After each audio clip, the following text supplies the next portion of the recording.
Alright, for today's video nga ay ginmagat ako na mag-voice over. Dahil lumalamig na nga talaga ang panahon, let's go, magpainit. Ay, pero wait lang, i-flex ko lang dito, kalsada namin na marami ng street lights. Oh yes, solar po yan sa may bandang Ampuntok, ingga na Baguyos nga banda. Plano nga sana namin dyan na magparbangon talaga para naman maabutan namin na may ilaw pa yung mga street lights. Ngam nga road man tutungnin, kaya wale, 5:30 na kami narubwat sa may bahay. O edi syempre, pag sagpat mi dito Ampuntok, wala na, nag-close na or nag-off na yung mga street lights. And andito na nga po kami kung saan po kami magbababad. Ito nga po pala, ito dito sa may Bencar Hot Spring Dipping Pool. Ijay, Comillas, Cervantes, Ilocos Sur. Vlogger nyo, may nakita na am-am mo, kaya ayun, nakichismis pa ng very easy light. Pasok nyo nga dyan kat may mga makikita kayo ng mga round-round na parang jacuzzi. Pero yung jacuzzi nila dyan, hindi po disaksak. Normal po talaga na mainit yung tubig na nanggagaling doon sa mga duntog or sa mga mountains. Why? May mas maaga po talaga na pumunta dito kaysa sa amin. No diving nga po pala ang isa sa mga rules nila dito kasi nga mababaw lang yung mga pools nila. O yung mga tagawan nila made of pilid. Ayan na nga po pala yung mga pools nila, sakto lang talaga nga pagbabadan. At isa pa, hindi ka talaga makakaswimming dito kasi nga mababaw lang yung mga pools nila. Tapos nag-aasok din yung tubig or mainit na mainit talaga yung tubig dyan. Tapos kung maliligo ka na, mainit din na tubig yung pag-aamos mo. Ang hindi ko lang bet dito is yung ito mga bathroom nila. Ang isang issue yan, o kailangan mo talagang ugunan para makaligo yung kasama mo.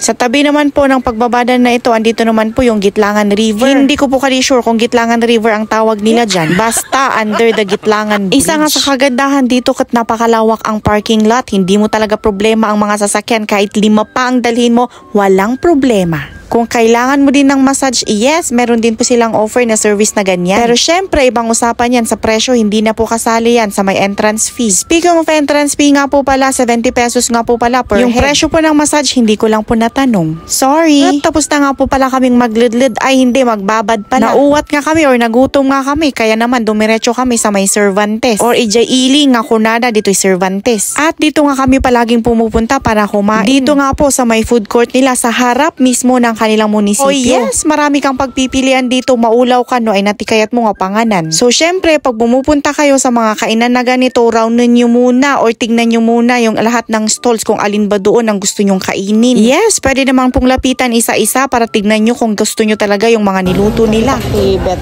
ko. Torta. Meron ito yung torta? Naga na ma'am, adami sinanglaw. Ano ito, inasal? Inasal with salaysay.